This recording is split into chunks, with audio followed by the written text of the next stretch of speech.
Hello everyone, and welcome to your lecture on object-oriented programming. Now, object-oriented programming, or otherwise known as OOP, tends to be one of the major obstacles for beginners when they're first starting to learn Python. So there's many tutorials and lessons covering OOP, so feel free to Google search other lessons, and I've also put some links to other useful tutorials at the bottom of the Jupyter Notebook. If we scroll down here, there's 4 really nice other great resources on object-oriented programming to serve as extra learning material for you as you learn about object-oriented programming. So for this lesson, we're going to construct our knowledge of OOP by building on the following topics. We're going to start by learning about objects themselves and remembering what it means to be an object. Then we'll learn about using the class keyword. Then we'll create class attributes. We'll create methods within a class. We'll learn about inheritance, and then we'll learn about special methods for classes. We're going to take this very slowly and methodically, and most likely this object-oriented programming lecture will be broken up into smaller chunks so they're easier to digest, if you will. Okay, so we're going to start by remembering about basic Python objects. And before we begin with the live coding, I actually really encourage you to just go ahead and read through the entire Jupyter Notebook here before you actually see this video, just so you at least see everything once before jumping into the live code.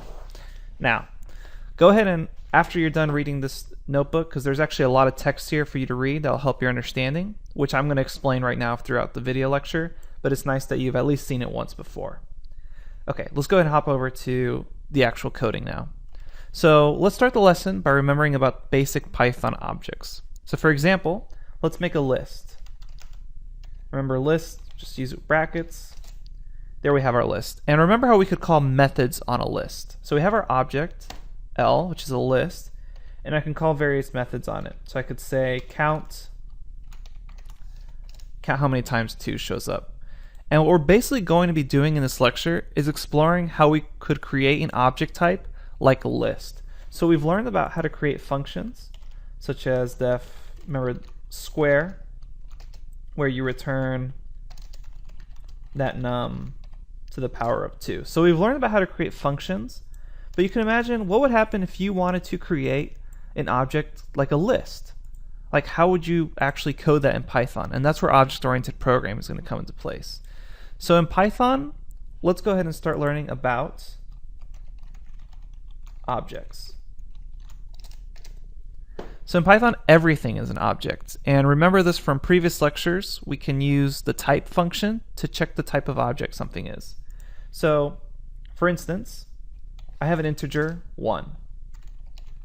And if I use the type function on that, it'll tell me what type of object it is. It's an int object. That's its object type.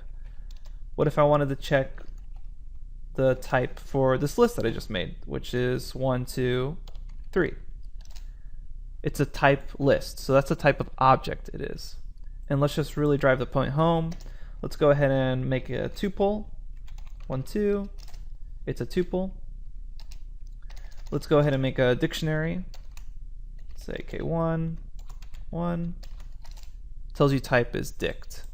Okay, so now we know that everything in Python is an object, and we can actually use type to check the type of object something is. So we know all these things are objects, so how do we create our own object types? And that's where the class keyword comes in. So we'll be using the class keyword in order to create our own object types. Okay, so I'm actually going to stop this first part of the lecture here. Make sure you read through this entire Jupyter Notebook before continuing on with the other lectures in the object-oriented programming series or section of the course. And keep in mind that in Python, everything is an object. And to drive that point home, I will show one more example of everything being an object.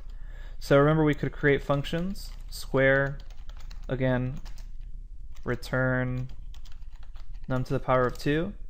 So even that square function in Python, it is an object itself.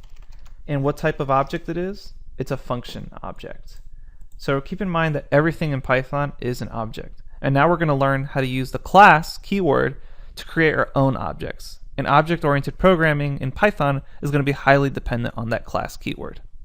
Okay, so make sure you read this entire Jupyter Notebook before continuing on, and then you'll come in fully prepped for the upcoming videos.